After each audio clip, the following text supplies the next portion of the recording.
Oi gente, meu nome é Vivi Lopes, esse é meu canal Florescer, seja bem-vindo, bem-vinda. E isso foi um dos temas mais pedidos do meu Instagram, se você não me segue no Instagram, siga. Que às vezes eu faço umas enquetes perguntando qual tema vocês mais querem ver, então é importante participarem lá, tá? Eu vou falar hoje sobre epistemicídio.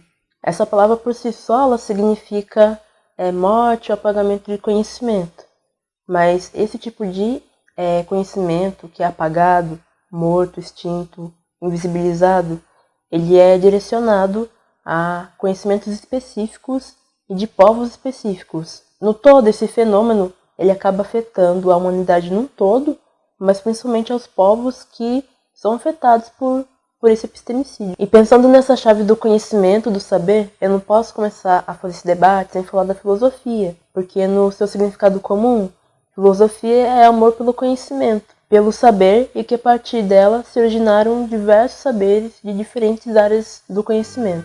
E para auxiliar esse debate sobre filosofia, conhecimento, eu vou citar a fala do professor Renato Nogueira, que é um dos grandes nomes sobre filosofia africana aqui no Brasil, numa entrevista que ele deu para o jornal O Globo, no que ele disse o seguinte: a filosofia não nasceu na Grécia, ela já existia na África e em outras regiões séculos antes. No Egito, há uma palavra, requete, que significa exatamente o que a palavra filosofia significa para os gregos. É uma arte da palavra, do saber. Os maias tinham aforismos filosóficos. Há diferentes estilos de fazer filosofia, mas há uma disputa política para que só uma voz filosófica fique conhecida. Essa voz é a do Ocidente. Enfim, é fato que os textos mais antigos de filosofia datam aí de muitos anos antes do que a gente conhece como era comum, que é essa divisão do calendário gregoriano entre antes e depois de Cristo.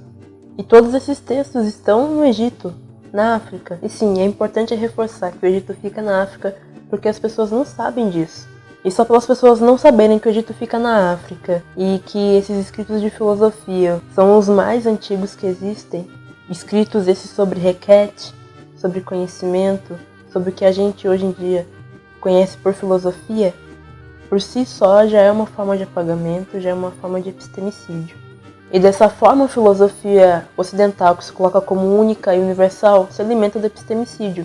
E como diria Catiúcia Ribeiro, que também é outro grande nome sobre filosofia africana aqui no Brasil, ela disse o seguinte: o epistemicídio coloca como centro do mundo somente epistemologias eurorreferenciárias, somente o Ocidente como referência primeiro e a Europa como centro do mundo, ditando e pensando o indivíduo como um ser humano que é dotado de racionalidade. Esse princípio do ser humano ser um ser racional, portanto diferente de um animal e diferente daquilo que seria um não humano, afeta a validação de conhecimento de outros povos que têm sua humanidade constituída por outros elementos e não tem o elemento da racionalidade como um centro de referência para a constituição da sua existência. E a filosofia ocidental construiu isso muito bem por meio do Platão e seu conceito de mundo das ideias e mundo sensível. E daí eu vou explicar isso muito rápido contando uma breve historinha para vocês.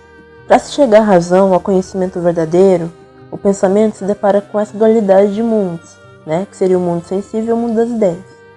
Para sair dessa dualidade conflitante e atingir um certo equilíbrio, teríamos de ver o coração e a alma como coisas separadas, pois o coração corresponde ao campo do mundo sensível, que está na dimensão material do corpo, que é imperfeita, e a alma corresponde ao campo do mundo das ideias, que está na dimensão do real, do abstrato, do perfeito e do verdadeiro.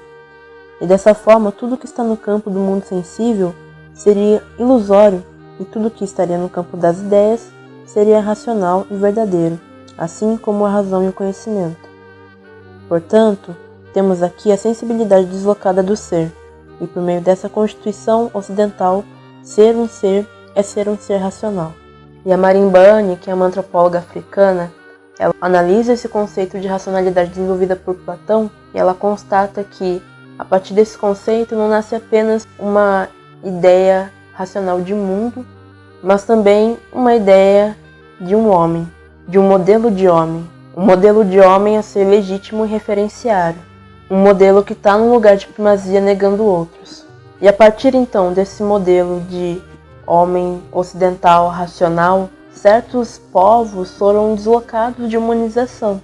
e um desses povos é o povo africano, que leva muito mais em consideração o caráter sensível do que o caráter racional. E essa característica do pensamento, que parte de uma cosmovisão de mundo africano, tem muita influência dos escritos de Amenemop, que era um escriba, né? Escribas, enfim, era uma área da filosofia que tinha no Kemet, Egito Antigo. E a partir dos escritos, então, de Amenemop, ele propunha uma ética da serenidade. O que seria essa ética da serenidade? Seria o seguinte: a mente não predomina o coração e vice-versa, onde sempre o equilíbrio é buscado por meio dessas partes iguais, sem que uma tenha predomínio da outra. Eu espero que tenha dado para entender um pouquinho sobre essa lógica da ética da serenidade, mas eu não vou conseguir aprofundar aqui, porque senão o vídeo vai ficar muito extenso e a gente vai para vários outros papos. E é bom pra pensar sobre isso, porque no pensamento ocidental, para você chegar ao equilíbrio, ao discernimento, ao conhecimento, à verdade, você teria que separar mente e coração, alma e corpo. Mas daí, já no pensamento de uma cosmovisão africana, esse equilíbrio, esse discernimento, ele é encontrado a partir, então, de uma confluência, né, uma conjunção entre mente e coração.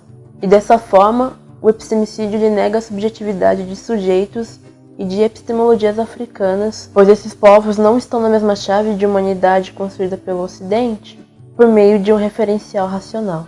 Em outras palavras, de forma mais enxuta, os povos africanos são considerados desumanos e por isso seus conhecimentos são vistos como ilegítimos pelo Ocidente.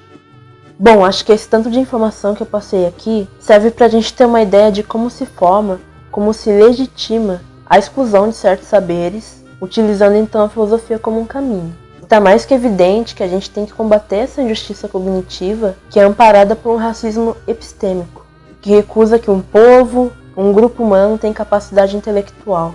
Bom, por hoje o vídeo fica por aqui. Eu vou fazer uma parte 2 desse assunto, para a gente tratar mais sobre epistemicídio, questões do ensino e ações afirmativas que foram adotadas para combater esse tipo de apagamento de saberes. Obrigado por sua existência, obrigado por assistir até o final, me aguentar falar bastante aqui. A gente fica então aí para um encontro no próximo vídeo e até mais.